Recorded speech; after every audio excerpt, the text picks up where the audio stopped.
Well then, okay, are we recording? We are. Okay, thank you. And you're taking notes, right, Becky? Yes. Okay. Well, very good. Oh, Carrie had to leave early today. Thanks, Kim. Good to know. All right. Well, good afternoon and welcome everybody. Welcome to the Tech Coffee Break. We're just hanging out, drinking coffee. I've got mine. Today's topic, okay, Tech Coffee Break is supposed to be very casual, very laid back, and yes, it's the conversation goes where you all want it to go. Well, the leaders of it are not supposed to really direct it per se, or we're not supposed to have a topic. Sometimes we do, though. And today we do. We're hopefully going to talk about online learning tools, online learning platforms, everything from webinars to meetings to more traditional programming per se.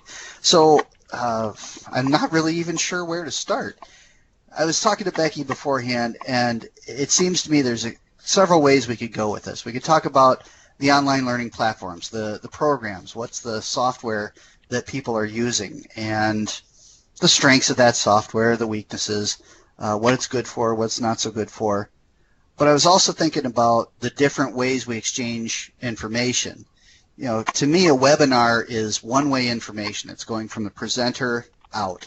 A meeting is two-way, where we're discussing an issue, a topic, and we're exchanging information both ways. And a more traditional extension program, while the information is going one way, we also need to evaluate our programs, evaluate learning in our clients and our students. So these were some of the things that came to my mind. And the other thing, of course, is how do you plan to do online education or a webinar series? And Carrie Johnson had a great setup, a great document that she shared with us on the innovation team that we'll share out to everybody here today.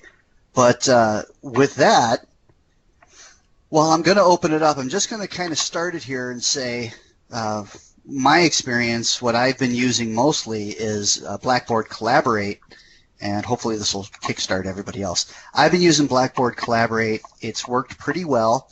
I haven't used much of the quiz, the quiz tool on there. You can do quizzes, whether it's true, false, whether it's A, B, C, D, multiple choice. But it's a good way to get some feedback. There's a lot of things when you're doing online teaching, you try to mute the audience so you don't have too much interference, but the downside of it is how can you get feedback and have that interaction that is a heck of a lot easier face-to-face. So I'm just going to throw that out there. That's the start. What kind of experiences do you all have as we're using Skype here?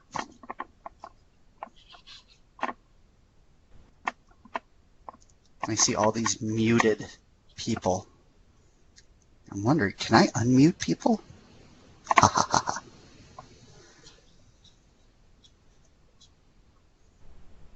Oh, there's a good question, Becky. How many people have truly taught using Skype? Okay, Joe, this is Dina. I was going to just say that using Skype, I think if you're working with a small group, like a 1 or 2 people, and you want to share your desktop, it seems to be really easy for that. I don't know about like a large group, though. Okay.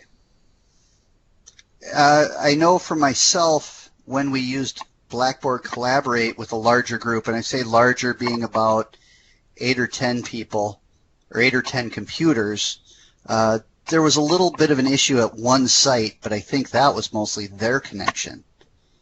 Things were slow on their side. I guess my experience has been with Blackboard Collaborate, or now the Collaborate Ultra via Spring Fever and Master Gardener. We use Blackboard Collaborate. Both have been really good.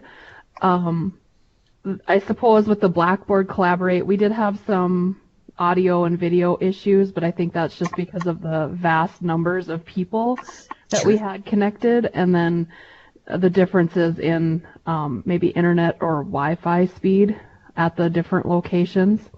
But so far, Collaborate Ultra has been pretty much glitch-free. Comes through loud and clear.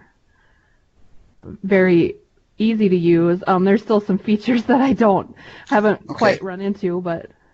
What are the differences so far that you've found between Ultra and the regular Collaborate? The screen interface is just a little bit different. Okay.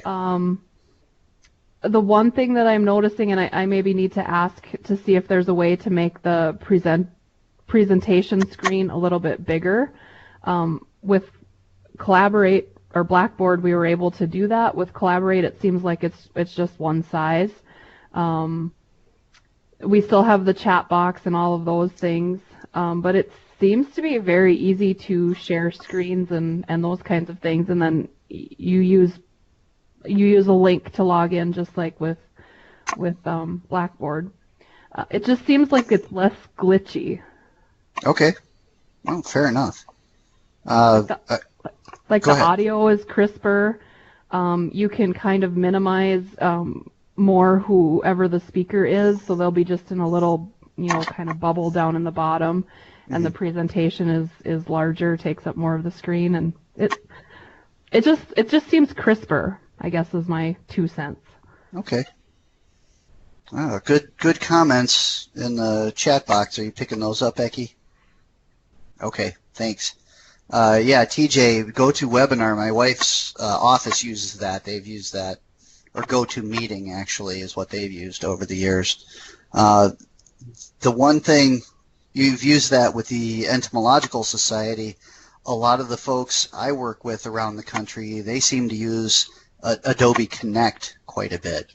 And they often have some really big audiences, anywhere from 100 to 200 people.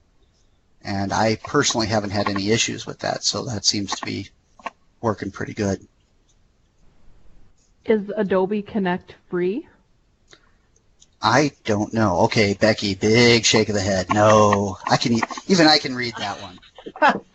No, in fact, I'm shocked somebody mentioned Adobe Connect before Zoom. A lot of states I know are moving from Adobe Connect to Zoom because it's so much cheaper. Okay. Yeah, Dr. Charlie likes Zoom, and he's been using that for some of the meetings he's been hosting. Okay. Mary Berg, the extension group, uses Zoom. Okay. So Mary, do you have a Zoom account? Or I shouldn't ask this, but because I was told we're not supposed to use Zoom, and a lot of people are using Zoom now. So did we have to sneak it through, or do we not worry about it, or did you guys have, those of you who are using Zoom, did you have to do anything special? So I don't have an account. I just get to click on the link and then participate, so I don't actually start the meetings. Okay. Yep, they originate out of Nebraska. We use it for pretty much anything that originates out of Nebraska uses Zoom, and that's where a lot of the stuff I do comes out of. So okay. I also use Zoom personally, but again, I don't originate those meetings, but it works really well for the personal meetings we do. Yep. Great, thanks. Easy enough. I'm gonna actually call somebody out here, Kim Bushaw. The folks I've been hearing from here are all in Ag and Natural Resources, so I'm just wondering what you folks use on your side of the extension equation there, Kim. We use. Can you hear me? Yes. Okay. We have used Skype a lot. Now, I can't speak for everyone, but we do use Skype when we do our monthly PRC meetings, and we use Skype when we do our monthly FCS agent meetings as well. So I think we've gotten a little bit more used to those. People who teach, obviously, probably, teach college classes, Sean and Jane probably are a little more familiar with the Blackboard Collaborate. I've used it a couple of times. I like Skype better, but I can't tell you why. Maybe just because I've gotten more used to it. Sure. So it's easier. And I Sure. think it's really easy to share the screen and, I know where the buttons are and I can record, and so I can do most things independently that way. And I have used Zoom, but like Mary, and I loved it too. It was very easy to use, and I actually did it from my home, which is not, it's like 40 miles from here, and it was a Minnesota, they had started the webinar, and then we just connected with it, so it was easy to use, and they had quiz features and those sorts of things in there. Okay. And that's kind of the two questions I'm throwing out there now. Which programs have that quiz feature or something similar, and which have breakout room features?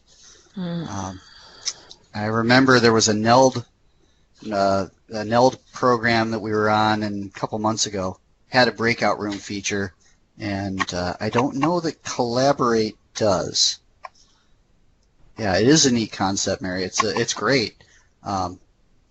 I haven't used it yet, other than somebody put me in a breakout room with another person, and we chatted and then brought our information back to the larger group, just like you do face-to-face.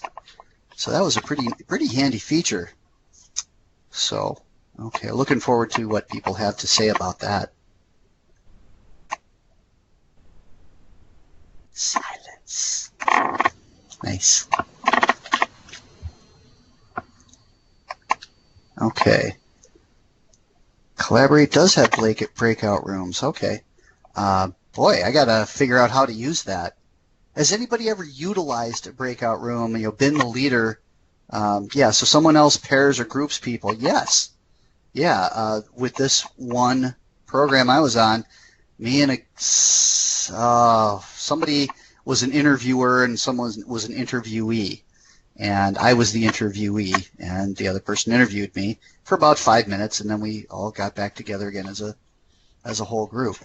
Has anybody utilized this and divided people up into those smaller groups?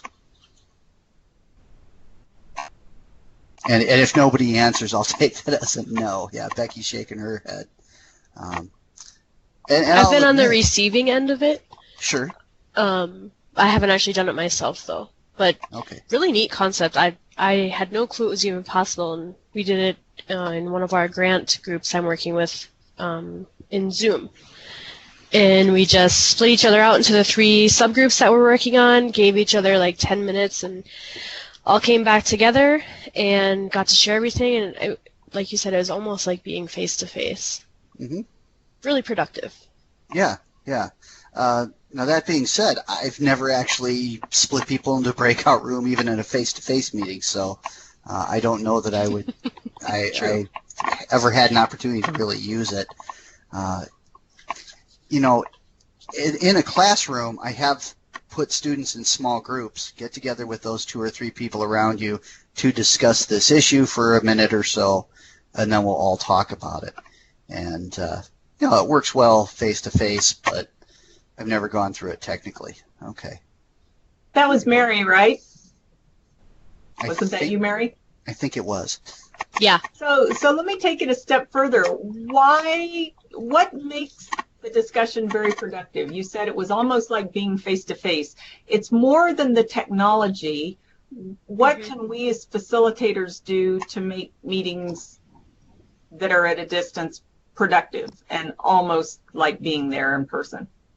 So when we broke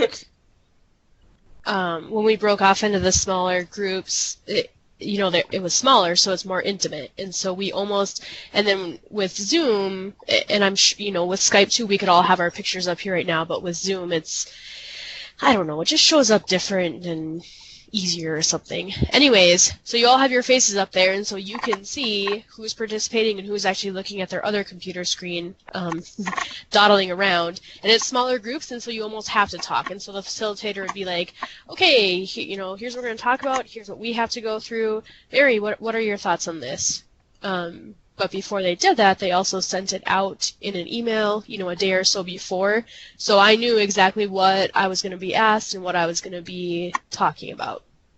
But we still had, so you can call on people, and I think it's a little easier than calling on 30 people. In a collective room, you can call on 5 people and really have a good discussion. Okay. No, that was a great question, Becky, and great answer, Mary. Yeah, it's much more intimate. But you pointed out one thing there, Mary, is that it takes a lot more planning and upfront work by the person running the meeting. So, good to know. And that being said, I'm wondering if this would be a good transition to that document that Carrie sent the link for. And if so, who should share it? This is a time where Bob could come in. I put it in the chat earlier, Joe, but Okay. I'll put it in there again in case anybody came in. Should I link to it and share it on the screen? I've already linked to it. Should I just present my screen? Yes, no. Well, all right, I'm going to share my screen. Hopefully this works. Yes, people will see my screen, I know. Blah, blah, blah. Just got to find it now. Okay. Can everybody see the PDF file? Let me know. I'll need a verbal yes or no from Yes. somebody. Okay. Yes. Okay, thank you. Yeah, Carrie Johnson sent this out. I think she helped to develop this. Is that correct? There was a couple. Yeah, that's what she people. said. Okay. This is a 5-pager they've developed. And I think it's more than just giving a presentation online. It's really about more of programming, and in the larger picture, in the larger view. There's audience demographics to start out with, and then as you go to page 2, you start getting more into the content. What are you going to cover, and when, and why? How many sessions will there be? How are you going to make materials available to participants? In this regard, some of this, I think, then lends itself more to a content management system, or maybe not more to, but should link up with a content management system somehow, or a classroom, or a CMS, yeah, content management. Okay. Or a learning management system, that's the word I was looking for. So how will you get information out to people? You go to page 3, the features of the program that you like or will use or not use. And it was interesting going through this. I've never used music. I have used question and answer. I have used guest presenters or elevated people to presenters so they can, is it a presenter or moderator? That's right. In Collaborate, it's moderator. So you elevate somebody to moderator so they can present. So there's all kinds of different features that the different programs offer. And I'll just go through this part very quickly. A marketing plan, if you're into that, and it's kind of important, yeah. How to do that, and then your evaluation plan, because we are an extension, we are educators, we need to evaluate what we're doing. Are we making a difference in people's lives? Are they utilizing this information? So this is a really great document, and I'd highly recommend everybody download it and take a look at that. So that being said, I'm just going to stop presenting and go back to the discussion and see what people have to say.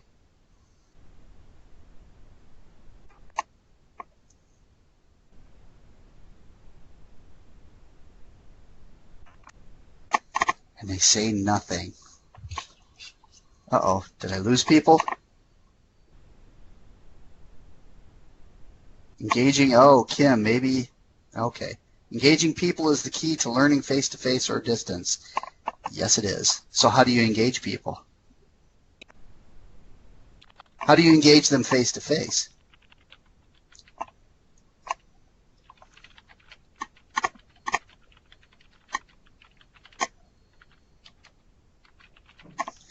Are we comfortable with silence? I think someone's typing. I can hear Yes. keys moving. I can too. Yes. I forgot to mute. Sorry. It's okay. How do you engage people? Do you call them out? I do sometimes. And it's interesting when they have their mics muted. It takes a little while to get that feedback because they're typing. Okay. The last one I did, we had 3 weeks of online learning, 3 weeks in March, and it got hard after a while because a lot of people are just sitting there for a long time. There's a lot of information going one way and hopefully going 2 ways, and it's hard to engage people because they can lose their own concentration. Sit and get dendrites. Yes. So Amelia, tell us more about that in terms of, I started reading it last week.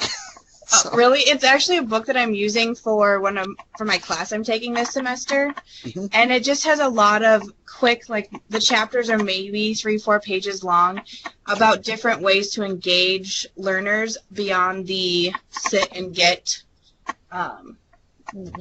way we often use to engage people.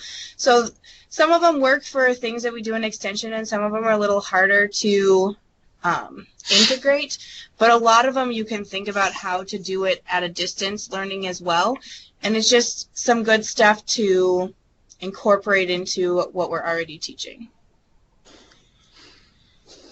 Okay. Does anybody call people out? I do. Okay. At pesticide training. Well, I've not done a whole lot of online stuff. Okay. I guess I've just done maybe once or twice, and I'll admit I wasn't brave enough to. But the presentation that I did on microgreens generated quite a bit of questions, so after the presentation there was a lot of questions as it was. Okay. But no, I haven't been brave enough online to call people out. Well, that's okay. You know, some topics do lend themselves more to the more immediate feedback. Sometimes people do need to sit and process it a little more before they come forward with their questions and you get feedback. I know with that really large group on the Spring Fever forums, really, if we utilized more feedback during the presentations, that would be tough. I think it is better to have the questions come afterwards in that regard. So, okay. When I do face-to-face presentations, I will call people out, or there might be someone who's less vocal, and I might ask them what their thoughts are, and a lot of times they have a question that most of the other audience was thinking but just didn't say. Sure. So then it kind of opens up some discussion, which is good. Mm-hmm. That makes sense. I suppose you could do that online too. I just haven't had that much experience with the online part yet. Mm-hmm. Okay. Joe, I had written, maybe if there's time and you recall, you could mention what you did because it was so engaging, and that was actually to Mary, where I told her earlier that she did a really nice job at a Wednesday webinar with Lean, and I don't recall the specific activity, but I remember sitting there thinking, I was going to look at my email and I don't dare because I'm going to miss something Mary's doing, and Mary and Lynette did it together and they were just really engaging, and so I don't recall what it was, but she maybe could fill us in. But that was one time recently when I felt like I couldn't do anything else but keep my eyes on the screen. Awesome. Yeah, so we were, I think we were just teaching right here in Skype for Business, teaching about the decision matrix. Sorry, you're getting some feedback noise from outside here. But I'm trying to see on here, and probably I can't see them because I don't have access to click on things right now. But there's like shapes and stuff you can click on, and so I actually just had people help me develop the matrix and decide where things were going to go. and as they told me or typed them in, I went ahead and drew them in. And so people just had to participate, pay attention. And I'm okay with a little bit of silence when I'm doing my things, so I'm good with just being like, okay, we can't go to the next slide until we fill out the matrix. And then pretty soon people start typing. Okay. Cool. I like that idea. So, along those lines, actually, no, it's not along those lines. So you used an activity. Has anybody ever gone to the screen to show a video? I've had mixed success with videos or sharing videos. What kind of success have you had? In Blackboard Collaborate, what we did, if I shared my screen to show a video, that didn't work so well. But you can send a link. I'm trying to remember how they do it in Collaborate. You send a link such that all the participants go to that YouTube video or go to that URL, and that seemed to work better, and that you can stop it at any point. You control what they're seeing on their screen. And Gesundheit, Becky. That's what we need. We need more action in the video. At least I was muted. Yeah. Oh, okay. So wait. Yeah, Kim Bushaw did a great video series. Right. Good to know. Boy, we've got some great resources here and some great experiences. This is wonderful. This is why I like Tech Coffee Break. We're just learning from each other. Very low key. So here's a question. Here's another question. Is there any online platform that you just hate? Just do not like? And if so, why?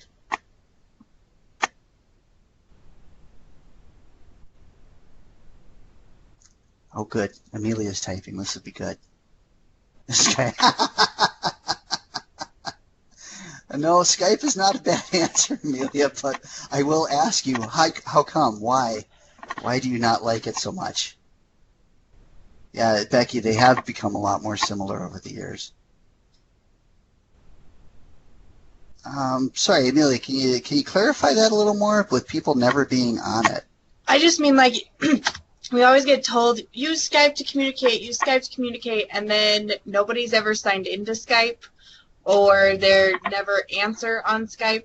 And I guess that's just because that's the one that we use in our area, but it's also challenging if you're trying to do anything with anybody outside of NDSU Extension. So if you're collaborating with somebody from Rutgers University, I've had great difficulties with it. And maybe I'm just doing it wrong, but I've had a lot of challenges with using it outside of NDSU Extension.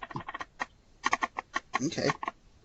I know when we had the transition a few weeks ago, I haven't been on Skype for a while, or nobody has Skyped me, sent me a message. And the people who were on my list are no longer listed there. But I haven't used it since then.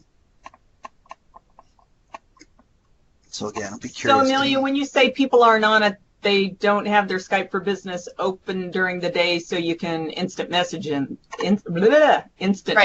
them, right? Right. I want to echo that too. That is so handy. If everybody would just turn that on, and rather than filling up email boxes, we can quick get an answer and save the phone bill and everything. I feel like there are so many emails I get in a day that could have easily just been a quick Skype message. Yep.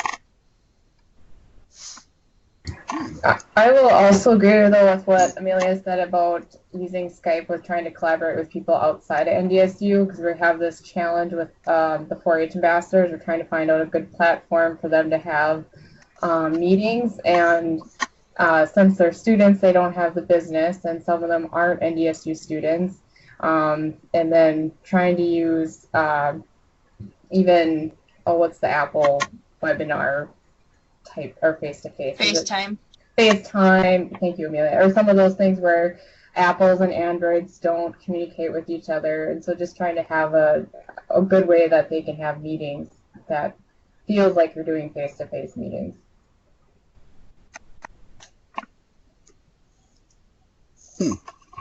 Okay, good to know. Can people outside of NDSU extension access Skype as long as they get that link and have a camera? I mean, it's not restrictive, is it?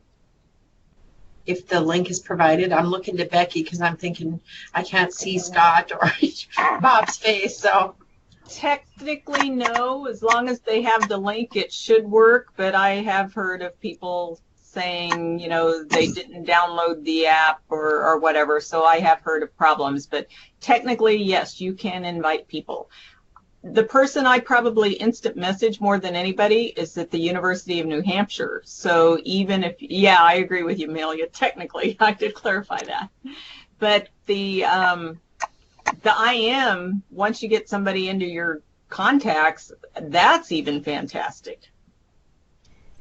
I think the issue, and maybe Alicia, this is where you're bringing up, is if someone's trying to join, they don't have the Skype for Business app on their computer, it should open in a browser.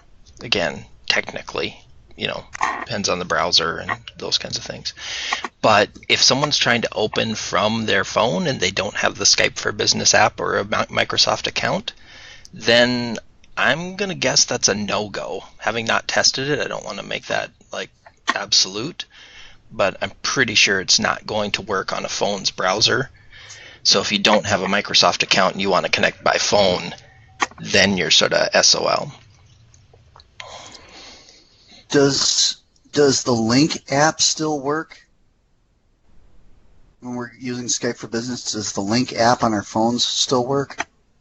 Do you know? Because I used to use that a lot, but I just haven't had the opportunity lately. I've actually been in the office. Yeah, it's called Business, I think, now. Yeah, there is no Link app anymore. It's Skype for Business. It is Skype for Business, okay. Yep. And you would have to have a Microsoft account to log into that, right? And one of the big bummers, I haven't checked for a while, but it still uses data instead of minutes, right? Yes. Yeah. Oh, okay. However, you guys, I do have people working on trying to figure out how much it would cost to get the phone option added to Skype. Because the university system just said, oh, we don't need that. And we're scoping that out to see if that's possible. Okay, good to know. Excuse me. Okay. Well, we've been at it half an hour. Do we want to keep going? Yeah, Alicia's taken off. Are there other topics people want to talk about? We've hit quite a few of the high points. What other questions or comments do people have? I guess I'm curious about the Facebook Live. Okay. I see people with home-based businesses using it, but I'm too, I guess, clueless about it to try it with extension. So I guess I'm just curious if anyone's used it or thought of using it.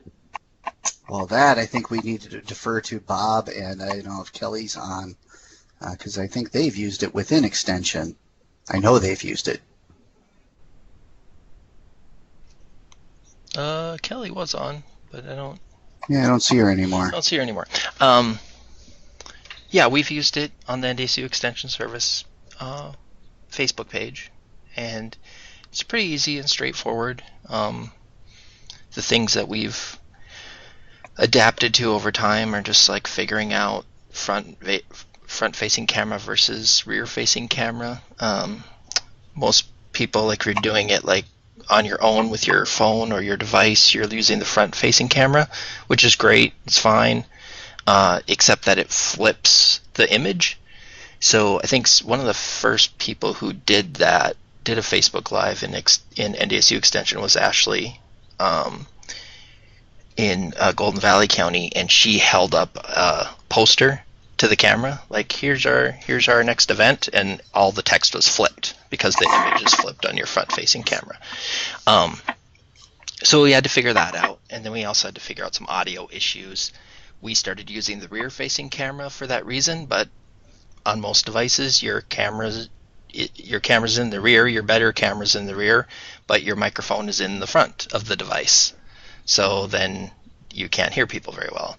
So then we have some external microphones that that we have for NACOM for checkout, that are smartphone microphones that we use for that, and that helps quite a bit as well.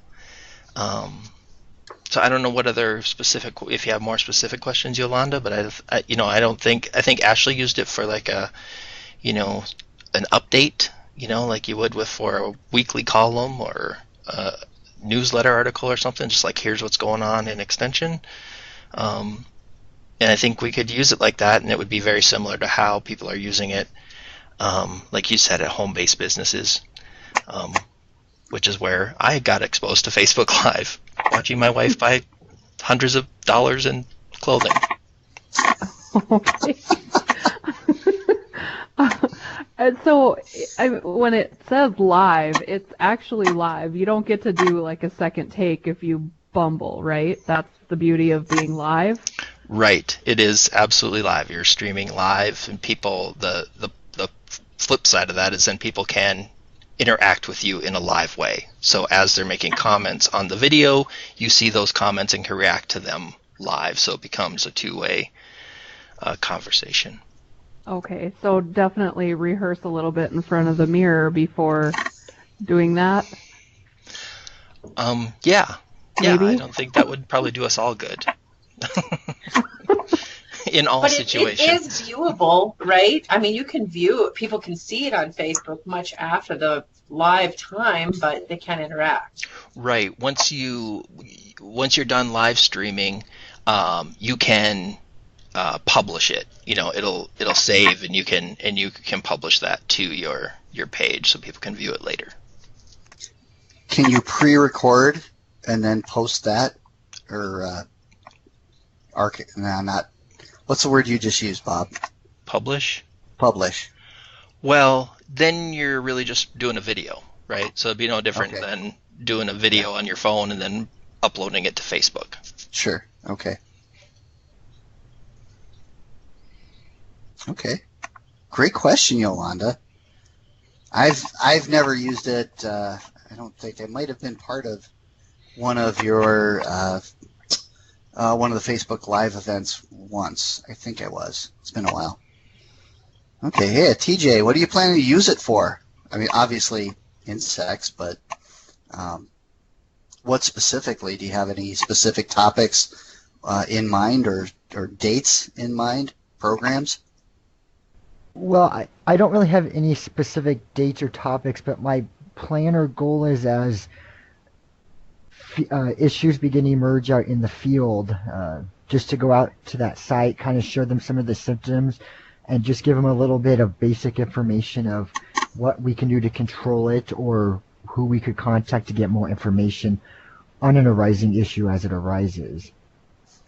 Oh, that makes great sense. I've heard of people using Twitter or Snapchat or things like that to start some conversations around hot topics, issues that have come up right now. But I haven't really heard of people using Facebook Live. So, at the end of the summer, we're all going to come back to you and say, hey, how'd it work? And see how you did. So keep that in mind. Keep us all updated. TJ, that's a great idea. Don't some cameras even have lenses you can add to zoom in? Do you need to get close to bugs and diseases and stuff, or will your camera do what you want it to, do you think? Well, I've actually I bought some lenses here in the last month. They don't seem to be really working to my satisfaction. With my lens, for something like a plant disease or something that's not in motion, it works fine.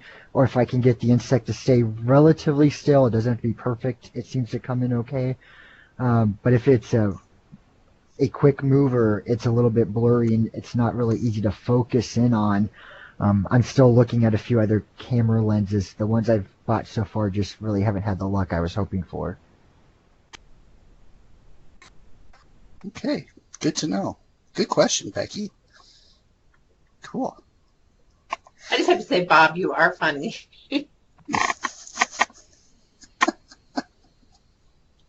Where did that come from, Dina? Oh, funny. A portable USB microscope. Oh, that sounds interesting.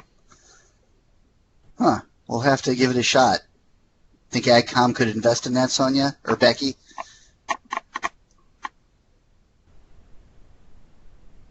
Oh, funny. Funny. This is great. This is great conversation. I appreciate it. That being said, I know it's about 3:45.